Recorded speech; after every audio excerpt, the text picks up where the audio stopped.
Okay. Do I want to use this light? Nah, let me use the other light.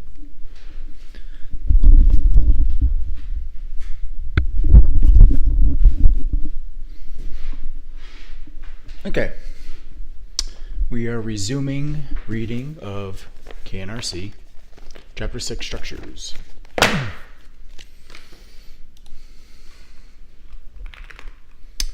Alright. Let's get started here. Excuse me. I need to learn to mute when I cough. This cough has just been super persistent for me for the past week. So I apologize. Try not to cough in the mic. Alright. So structure is a collection of one or more variables, possibly of different types, grouped together under a single name for convenient handling. Structures are called records in some languages, notably Pascal. Structures help to organize complicated data, particularly in large programs, because they permit a group of related variables to be treated as a unit instead of as separate entities. One traditional example of a structure is the payroll record. An employee is described by a set of attributes such as name, address, social security number, salary, etc. Some of these in turn could be structures. A name has several components, as does an address and even a salary. Another example, more typically for C, comes from graphics. A point is a pair of coordinates, a rectangle is a pair of points, and so on. The main change made by the ANSI standard is to define structure assignment. Structures may be copied and assigned to, passed to functions, and returned by functions. This has been supported by most compilers for many years, but the properties are not precisely defined. Automatic structures and arrays may now also be initialized. Basic of structures. Let's create a few structures suitable for graphics. The basic object of it is a point, which you assume has a coordinate x and a y. Sorry, an x coordinate and a y coordinate, both integers. The two components can be placed in a structure declared like this. I don't think that trailing semicolon is required. Temp.c. Let's just do main and do a standard lib h struct foo, and here int a, int b, and then yeah, it does require a semicolon. Okay. All right. The keyword struct introduce a structure declaration, which is a list of declarations enclosed in braces. An optional name called a structure tag may follow the word struct. As with point here, the tag names this kind of structure, and it can be used subsequently as a shorthand for the part of the declaration in braces.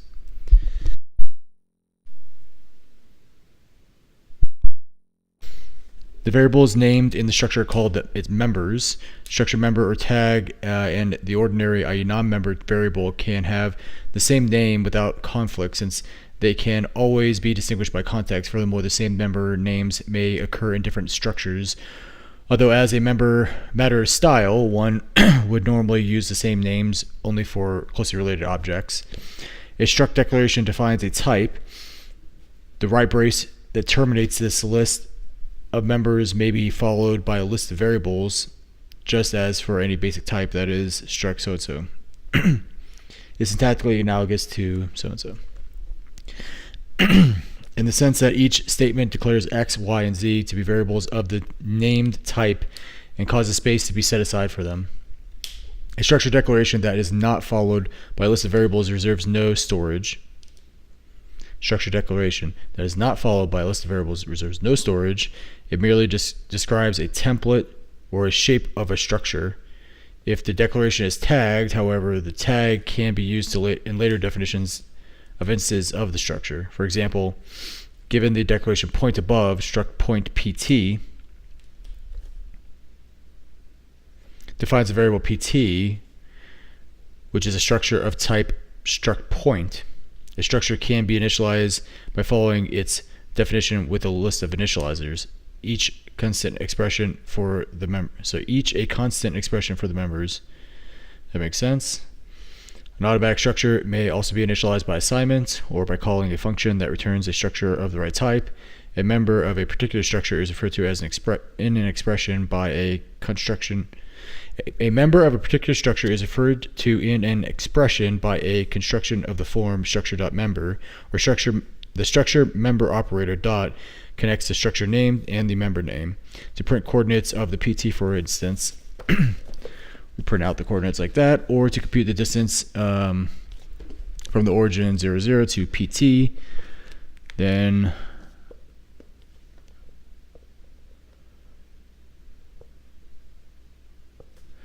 yeah, we just do the Pythagoras rule. Structures can be nested. One representation of a rectangle is a pair of points that denote diagonally opposite corners. Struct direct is a point 1 and a point 2. The rect structure contains 2 points. Where did I do this recently? Oh, I was doing that in the massively parallel Stanford course. For some reason I was doing rectangle stuff.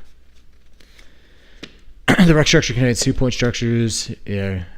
If we declare screen as struct rect screen, then screen point 1.x refers to the x coordinate of the PT1 member of screen. Okay. Structures and functions. The only legal operations on a structure are copying it or assigning it to a unit, taking its address with ampersand, and accessing its members. Copy and assignment include passing arguments to functions and returning values from functions as well. Structures may not be compared. A structure may be initialized by a list of constant member values. An automatic structure may be initialized by an assignment. Let's investigate structures by writing some functions to manipulate points and rectangles. There are at least 3 possible approaches: pass components separately, pass the entire structure, or pass a pointer to it. Each has its good points and bad points. The first function, make point, takes 2 integers and returns a point structure. Oops, sorry. Totally skipped that page. I'm just trying to blast through this stuff because this is super basic stuff. I imagine the rest of the book, I'm not really... Let's see. What do we got left in the book here? We got structures, input and output, Unix system interface, and then the reference manual. So I don't think I'm going to get much out of the rest of the chapters, the 3 chapters. The reference manual I might get some stuff out of. Alright, so we got make point, which takes in 2 ints and returns a struct point. It makes sense. Notice that there's no conflict between the argument name and the member with the same name. Indeed, the reuse of the name stresses the relationship. Make point can now be used to initialize any structure dynamically or to provide structure arguments to a function. Makes sense. Next step is a set of functions to do arithmetic on points. For example, struct point add point adds 2 points together. Here are, so it'd be like a vector addition,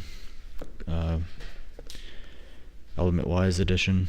Here both the arguments and the return value are structures. We incremented the components in P1 rather than using an explicit temporary variable to emphasize that structure parameters are passed by value like any others.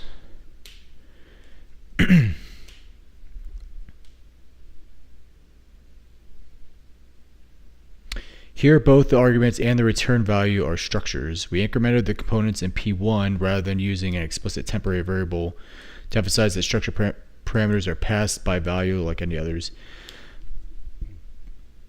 So you call these value objects in other languages because they're not being mutated.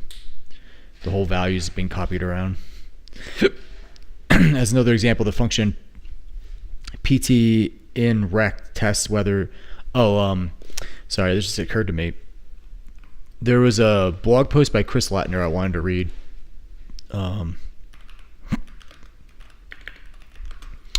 Undefined behavior every engineer should know.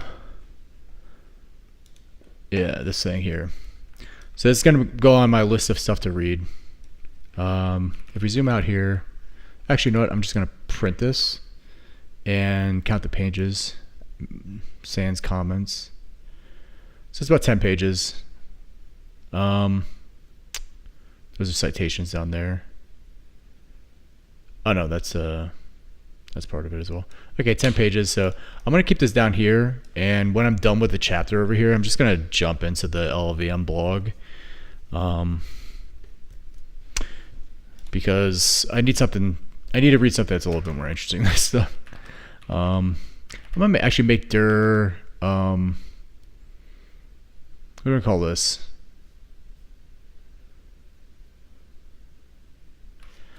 So I want to record blog posts and YouTube videos and talks and all these different forms of online education and information exchange about programming. I want to be able to record those all in a single repo.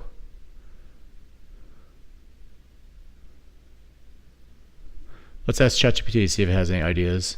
I want to create a repo for recording what technical talks, blog posts, YouTube videos, etc. that I consume and take notes on.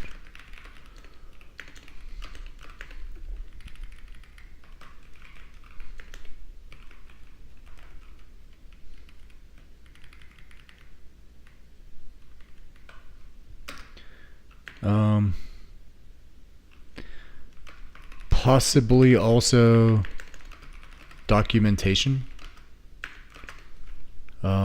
for programming projects for software. What are some ideas of names for this repo? I want something super short and that indicates what is inside.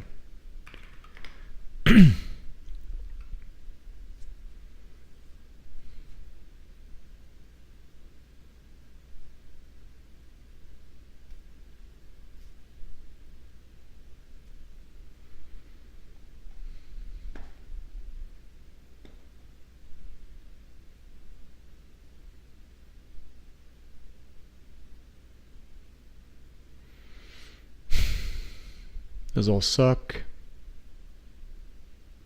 Field notes.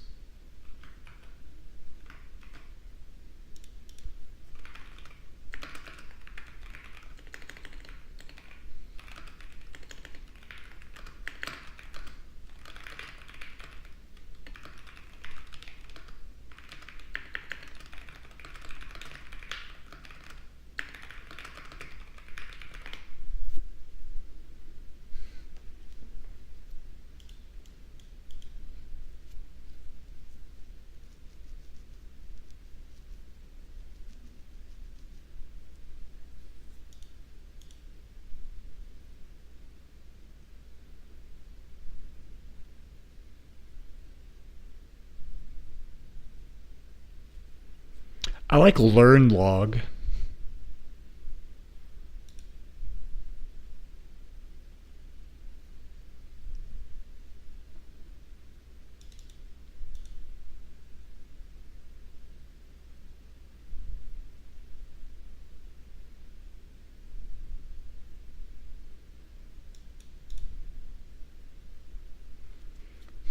I kind of like learn log.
It's interesting.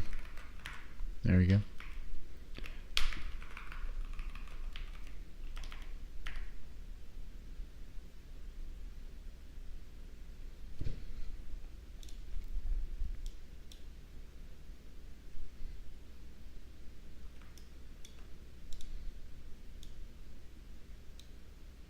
Oh, this is part 2 of 3.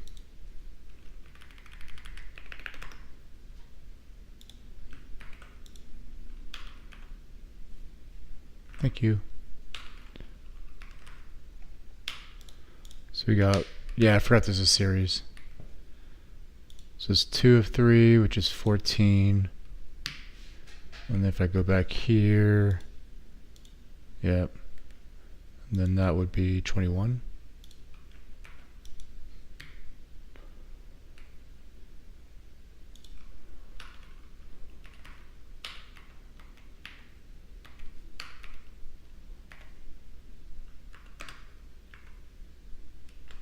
Oops, sorry.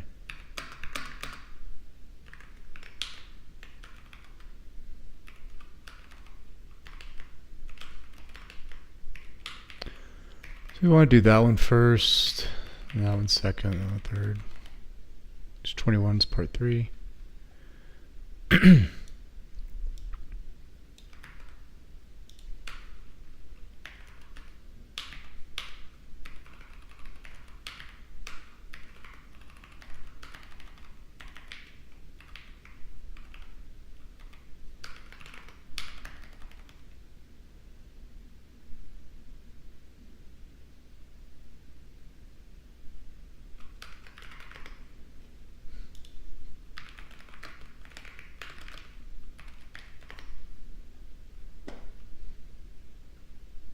Typora.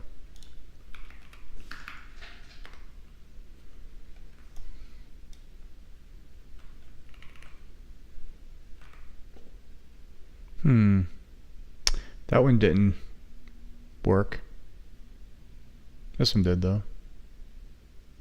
Oh, maybe because when you click on it, it shows you? That's weird. I don't like that. Let's go changes, please.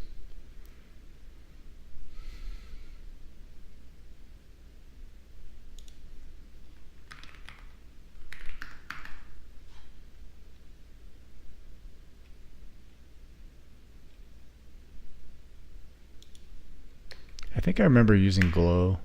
Yeah, it's one of the Go ones. It's not installed. I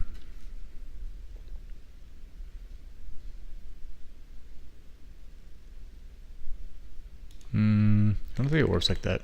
XDG open. Readme.md. Yeah, just open with them. So Typora.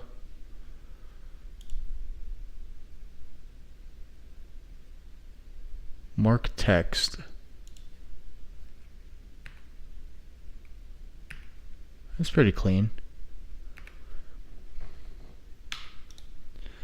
See, Pac-Man, search for mark text. MARKTEXT. Arch package for mark text. I have to use yay. Yay.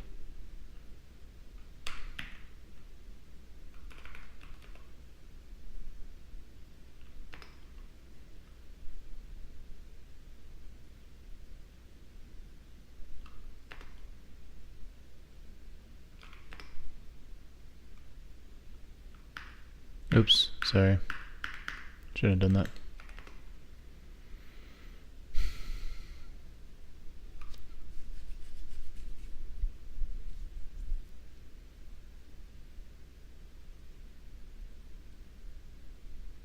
Wait a minute, why is this giving you a Python 310?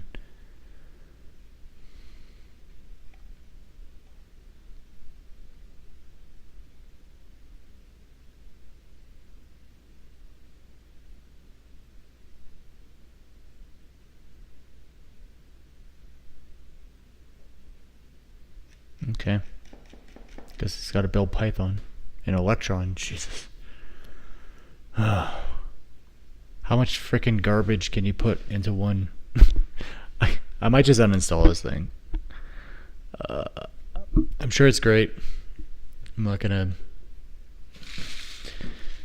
criticize it.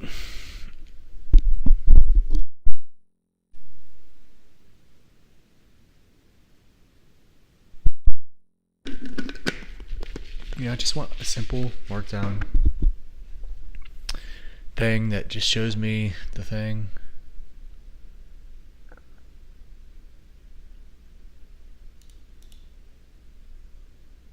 I don't even want like a huge UI. Maybe Glow was the right choice here.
This is Python.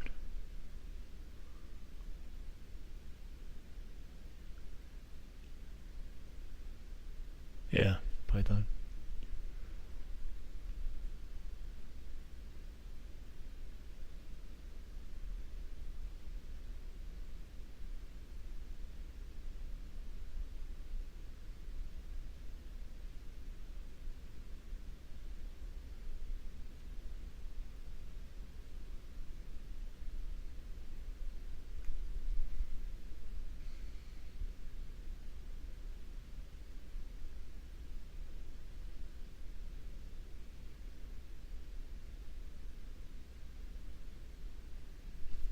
Kind of want to clone Python.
fine. I just wanted to mark down viewer. I didn't want to have to do all this. Node.js, yeah. Go ahead and build that too. Why not? Crazy, man. All this for markdown viewer. I have half the mind to just abort this. I'm gonna do it. Abort it. How do I uninstall?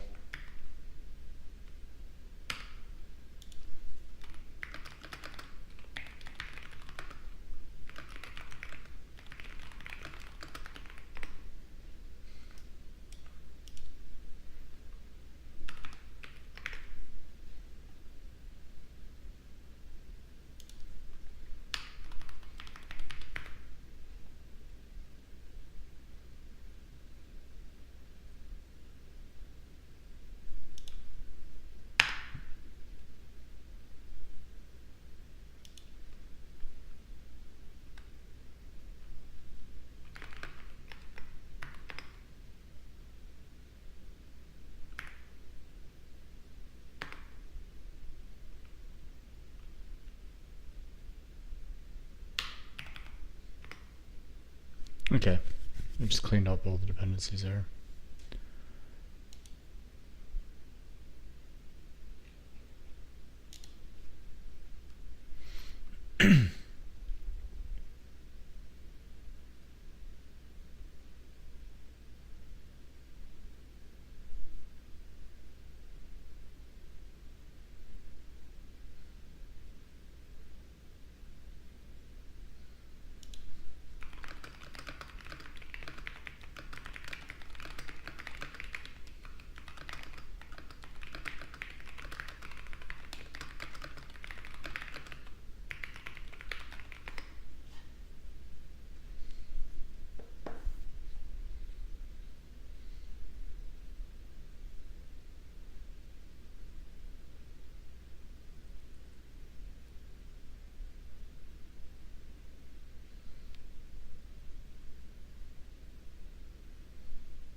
Okay.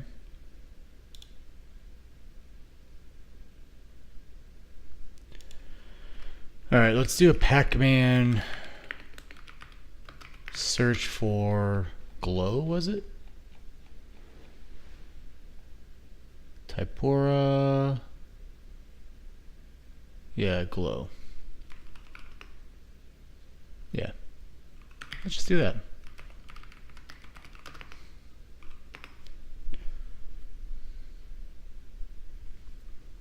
Glow, readme. Look at that, beautiful.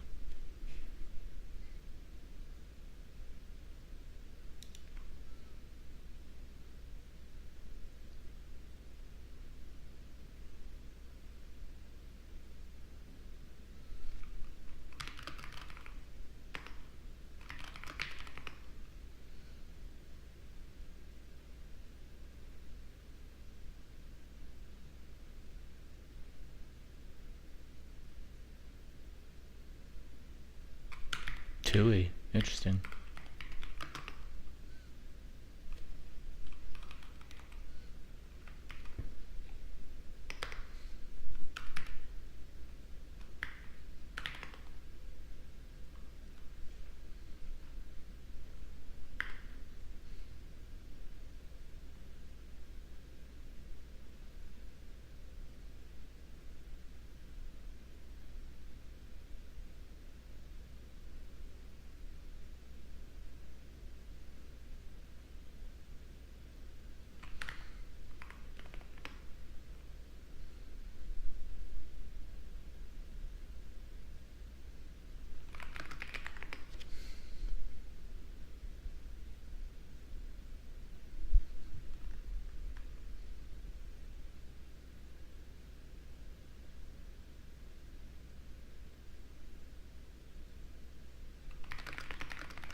Okay. I'm gonna kill that. Make test. Close that out.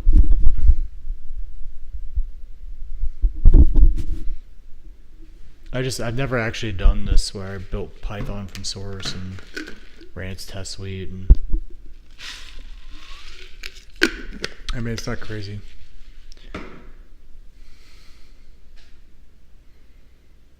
It's only 500 tests.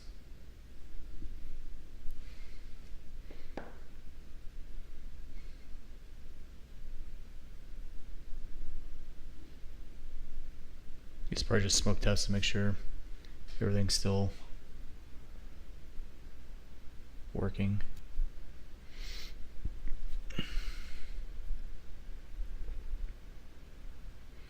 One thing I want to do is I want to see what artifacts it built. Obviously the Python binary, but there's going to be other stuff too, hopefully.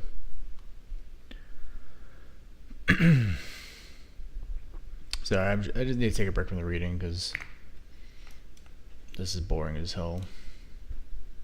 I'll do it in little bits here and there. Alright, looks good. What do I want to do here? I want to do git clean ffd, I think. Or dry run n d. D is whole directories. X. Remove ignored files 2. Remove only ignored files. X. And then I have to say F. So this actually did do the removal, which isn't what I wanted. I wanted the dry run, but whatever. Why did it force me to do -F? So I asked for remove only ignored files, and I asked for N for dry run. And it said clean force is true, require force is true, and F not given, refusing to clean. So I give the F and then it actually does the clean. Oh, whatever.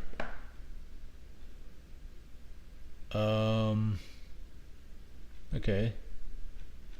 This is just a bunch of Python cache stuff, compiled objects. This is the makefile that was generated.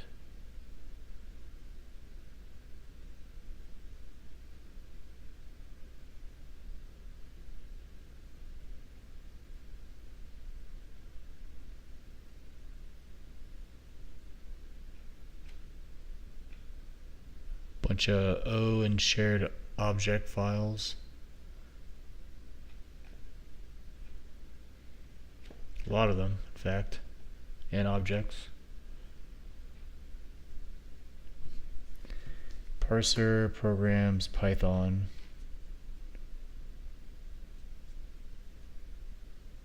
So much stuff.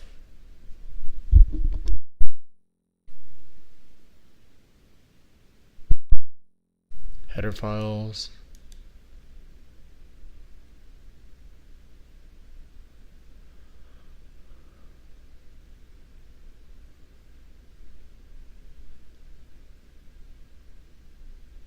Build, which that's where it was.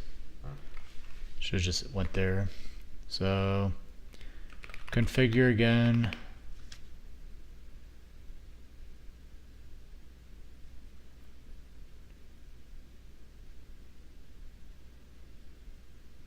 Make.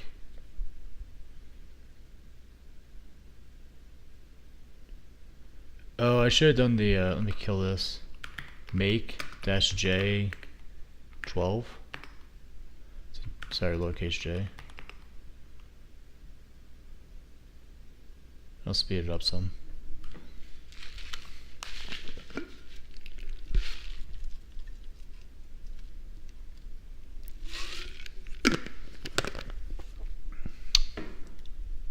All right. Build LT. Oh, lots of stuff here.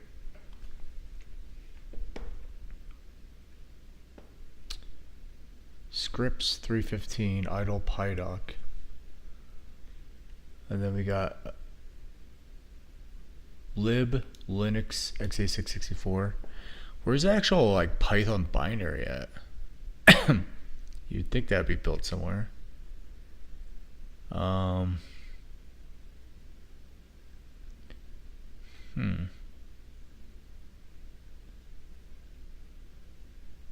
see if AI knows. When I run make on CPython repo, on the CPython repo, where does it place the Python binary?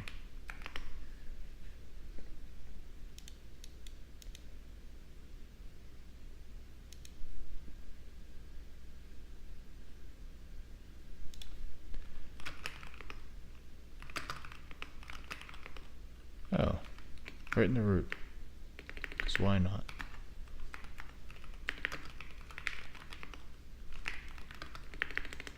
I think the plus means it's dev.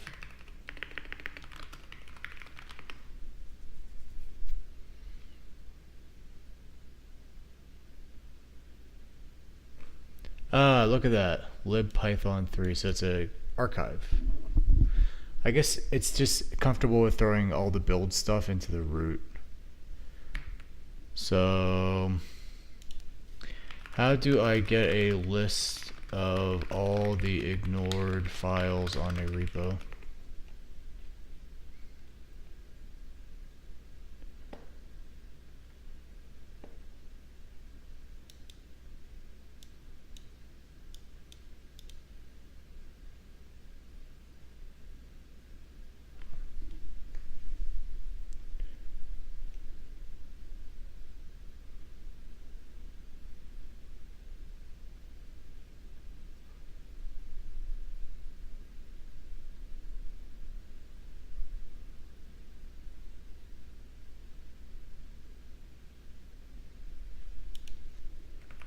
Git status ignored. Okay, so that's all this stuff here. Python.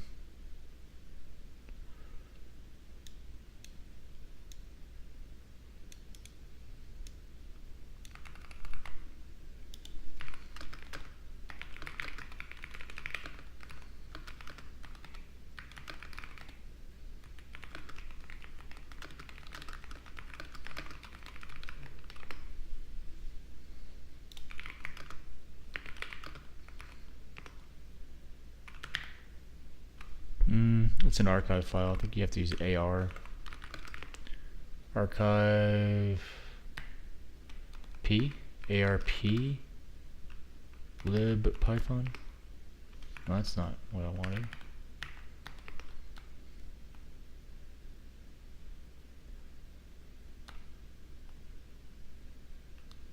Move, delete, insert, display, table listing contents. That's what I want.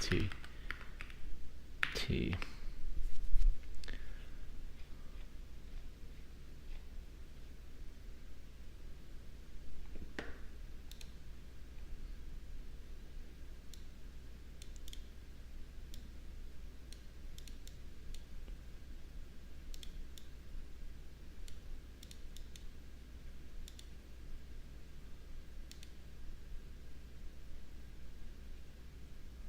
Oh look, you can get a dynamically linked library.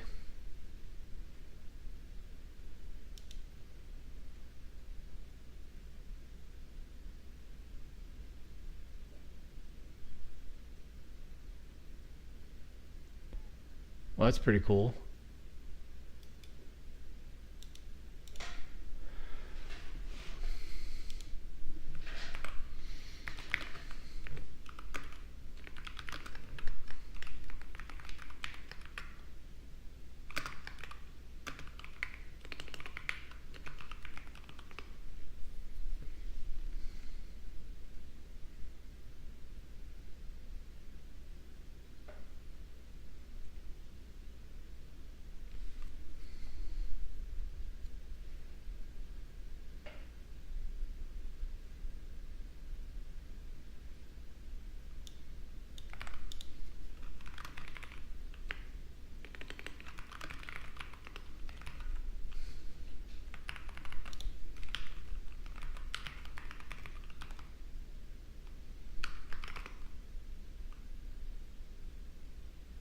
It is not happy with that.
Hey, look at that.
Oh, okay.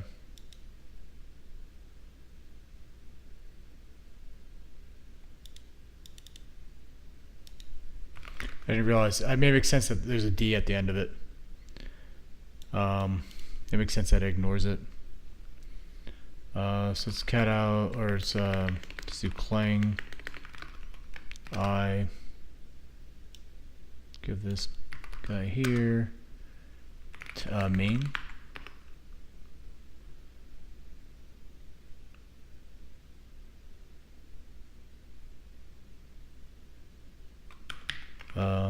Dash lib Python.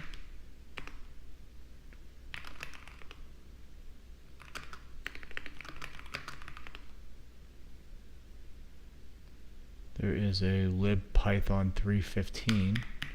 Maybe I need to do 3.15.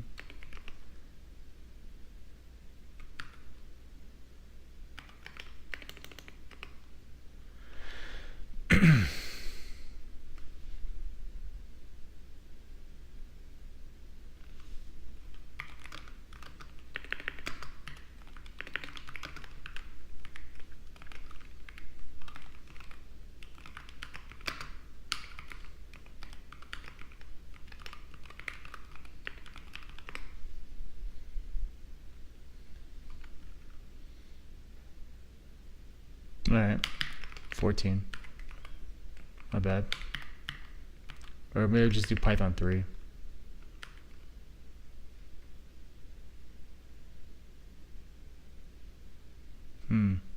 Well, found it now. It says undefined reference symbol pi finalize. Error adding symbol DSO missing from command line.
So did the dash I into that.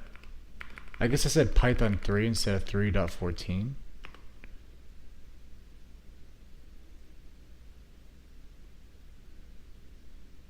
Okay.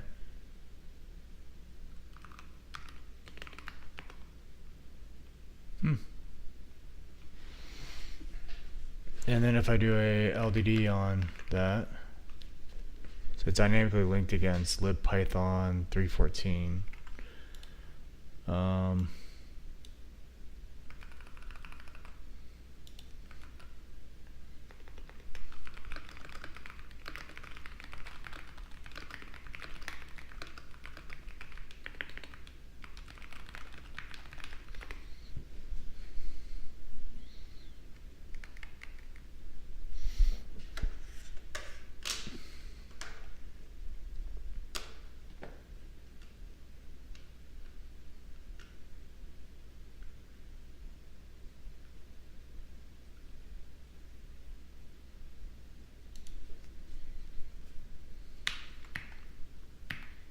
Let's try that. So keep our include path, which I should probably fix up here. And then we say, instead of dash L, we're going to just give it the user libpython 3.14.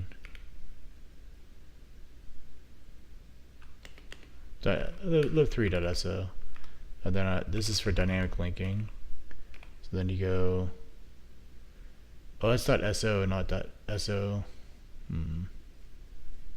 Hopefully you can link against it. pthread, ldl, l, o.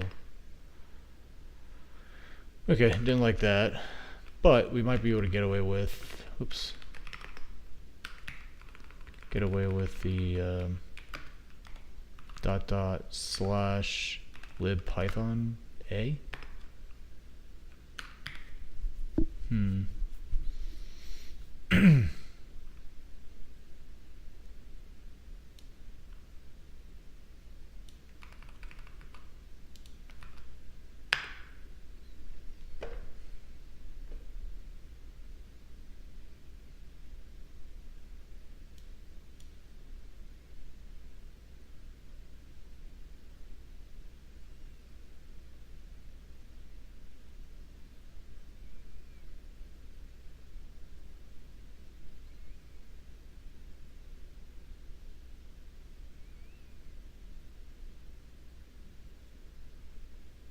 Okay, so I need to put it at the end. We'll do DT space, paste, go back here, delete that. Hey!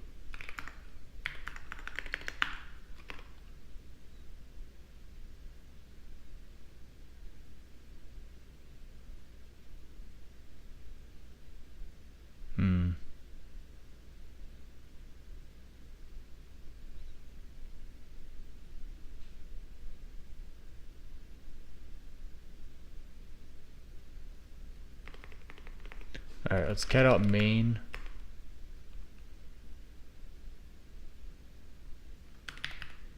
Run our clang.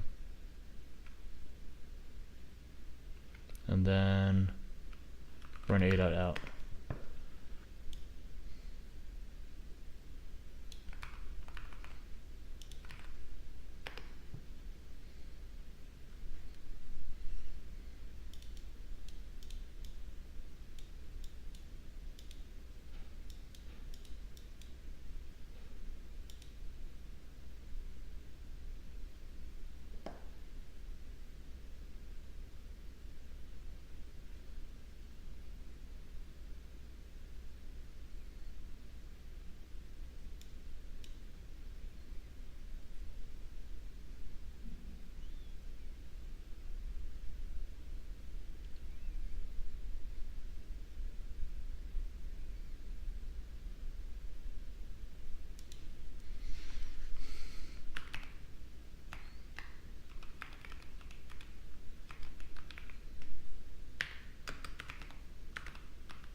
Just use dynamic linking. I mean, it might be the more effective way of doing it.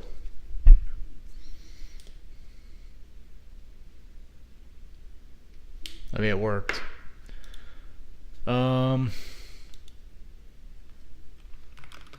Let's try this.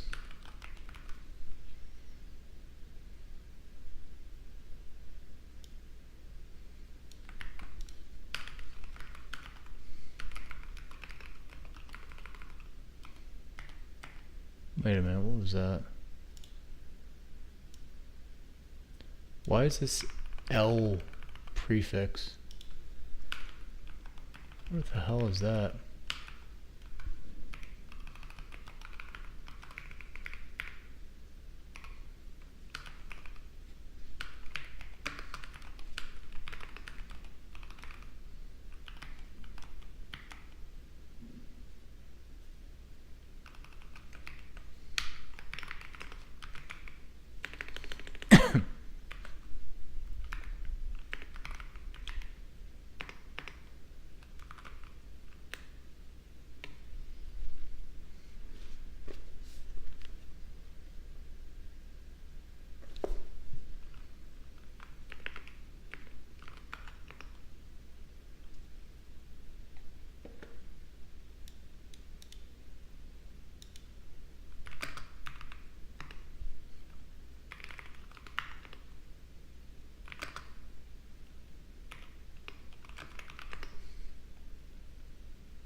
Okay, I'm done playing with this. Alright, let's do a little bit more reading and then probably take a break here. Where did we leave off? We talked about structures here, making points. Here both arguments and the return values are structures. We incremented the components in P1 rather than using explicit temporary variable to emphasize structure parameters or pass by value like any others. As another example, the function pt in rect tests whether a point is inside a rectangle. where we have adopted the convention that a rectangle includes its left and bottom sides, but not its top and right sides.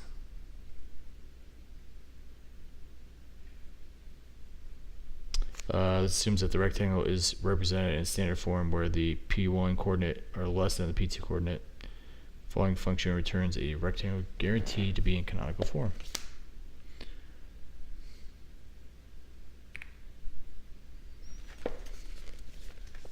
Oh, wrong button. I always do that. Alright, we're page 131.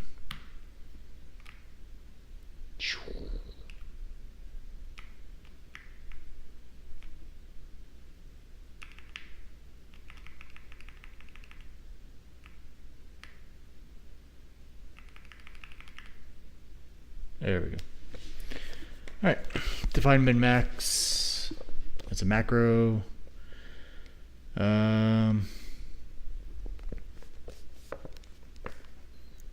Yep, cool.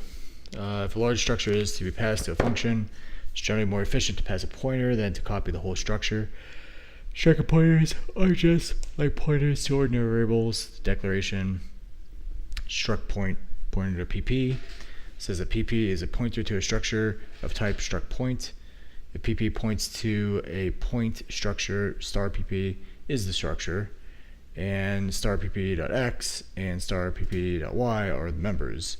To use PP, we might refer to for example, the struct point origin PP.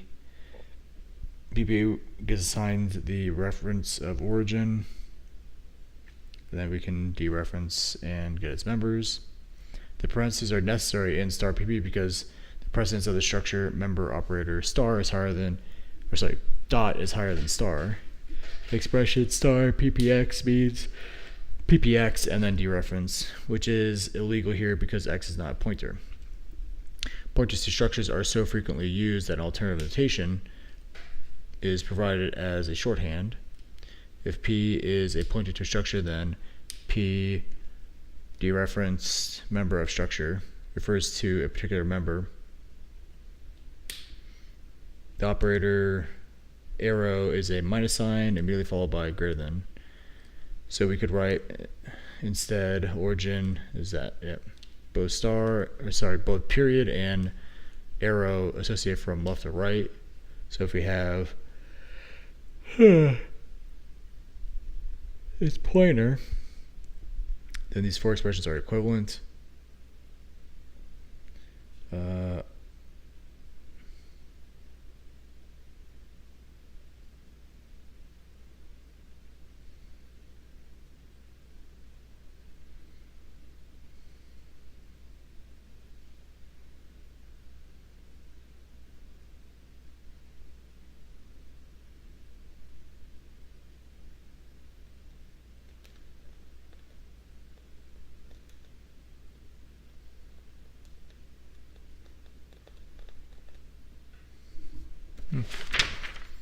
Okay. So just arrow operator, nothing new there. Alright, structures. This structure operators dot and arrow, both together with parentheses for function calls and brackets for subscripts, are at the top of the precedence hierarchy and thus bind very tightly. For example, given the declaration struct into len star p, then plus arrow len. Well, I think the arrow goes first and then plus, right? Increments len, not p, because the implied parenthesization is, yeah, okay. Parentheses can be used to alter the binding. Increments p before accessing len, and plus increments p afterwards. This last set of parentheses is unnecessary.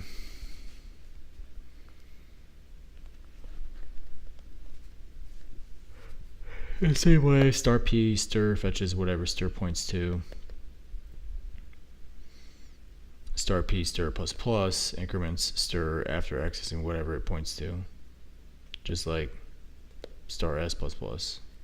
Star p stir plus plus increments whatever str points to, and p plus plus dereference increments p after accessing whatever str points to. Makes sense.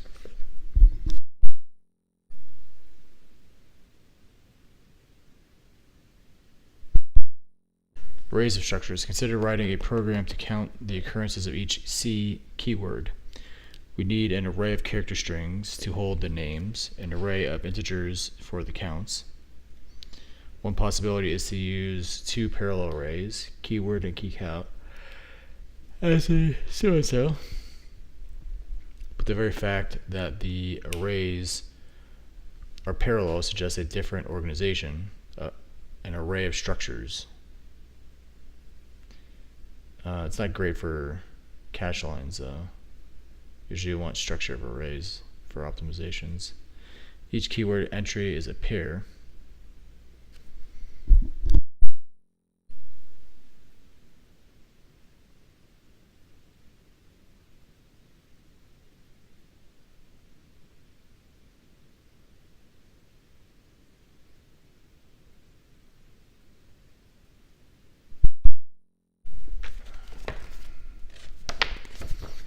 I was just thinking about that book that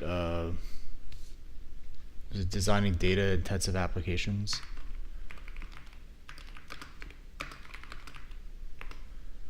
Yeah, this one. I think the Zig guy was like, he gave a presentation on it.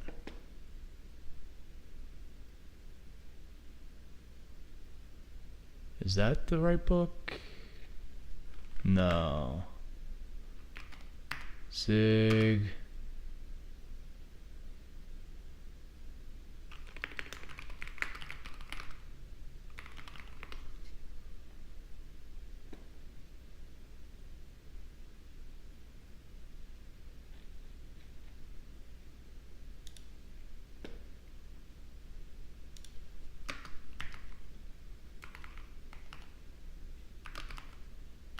Can't spell Hawaiian.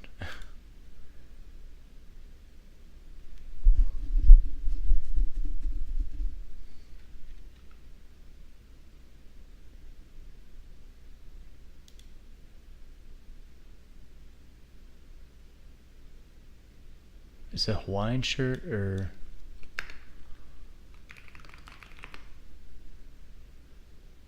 Something about his shirt. Data intensive.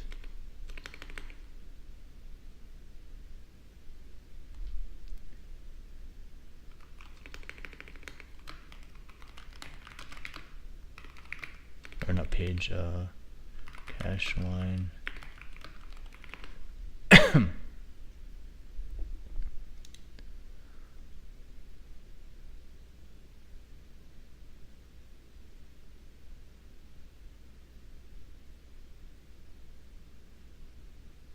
Why can't I find this talk now? Well,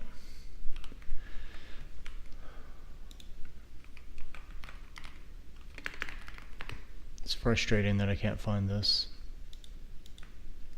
It's like one of his most infamous talks. Here? No.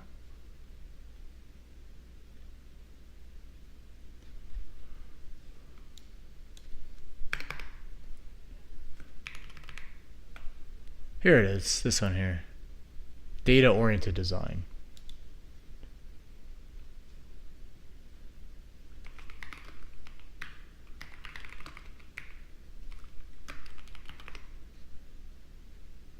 Maybe it is that book?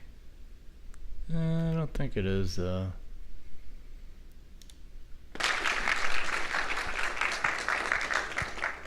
Thanks. So, title slot. Where my stuff?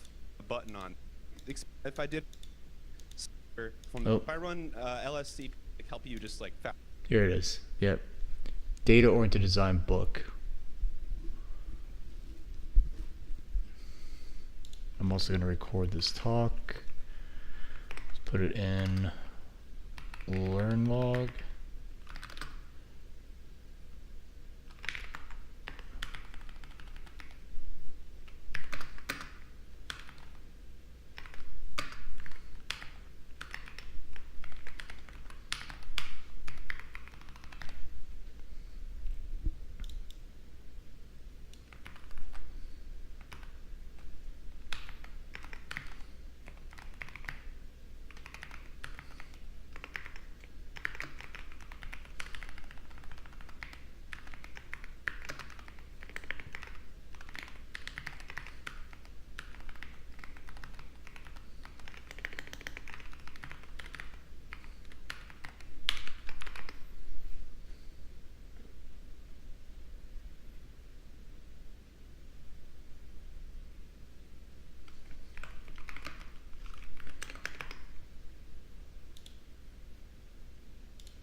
hell's this?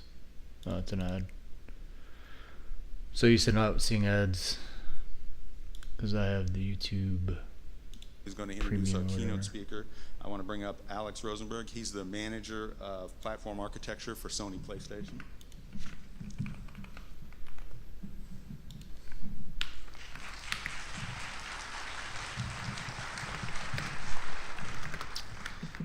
So I got asked who from the games industry should come talk.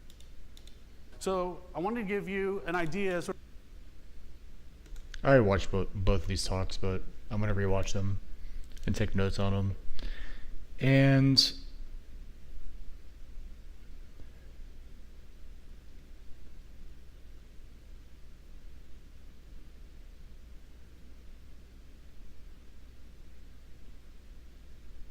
let's get the book, Data-Oriented Design.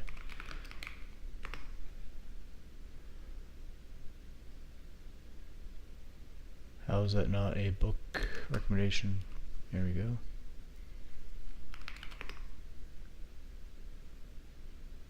Well, we'll go to the actual website.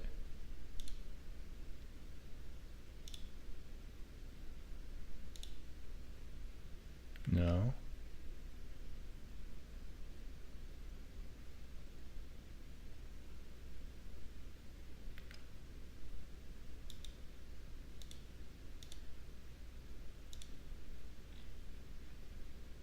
The hell?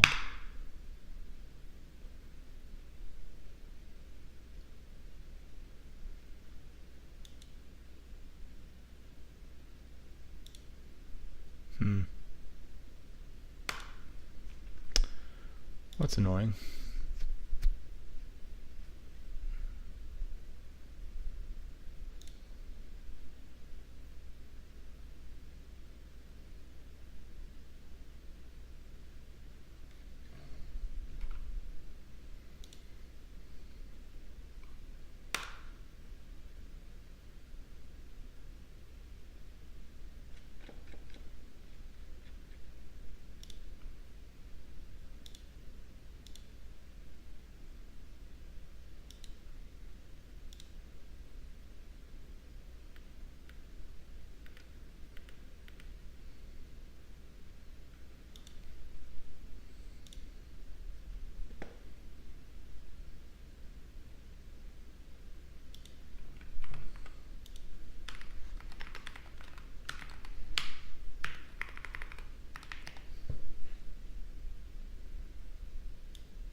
Sorry, the array of structures just triggered that thought in my head that I should probably get that book.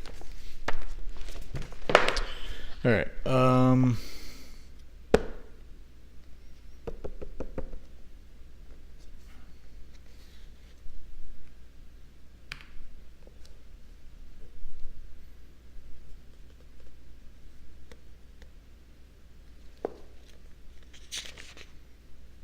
Since structure key tab contains a constant set of names, it is easiest to make the external variable and initialize it once for all when it is defined. The structure initialization is analogous to earlier ones. The definition is followed by a list of initializers closed in braces.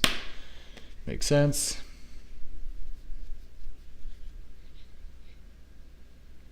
Oh, that's interesting that they don't have another level of braces. I thought they would. The initializers are listed in pairs corresponding to the structure members. It would be more precise to enclose the initializers for each row or structure in braces like that, yeah. But the inner braces are not necessary when initializers are simple variables or character strings, and when all are present. As usual, the number of entries in the array key tab will be computed if initializers are present and the square bracket is left empty. The keyword counting program begins With the definition of key tab, the main routine reads the input by repeatedly calling the function getWord that fetches one word at a time. Each word is looked up in key tab with a version of the binary search function that we wrote in chapter 3. The list of keywords must be sorted in increasing order in the table.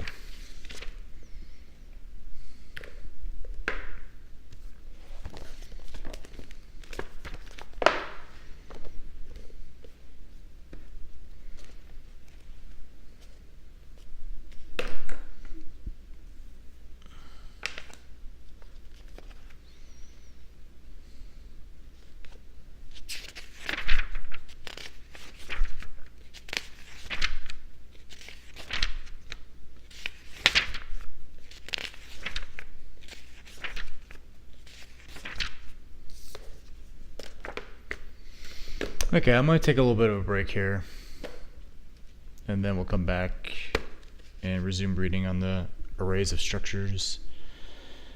Oh, hey, what's up? Sorry, I missed your chat.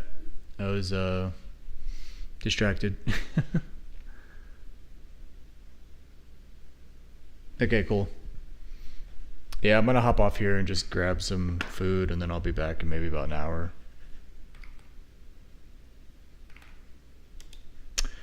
Cool. All right. I'll be back.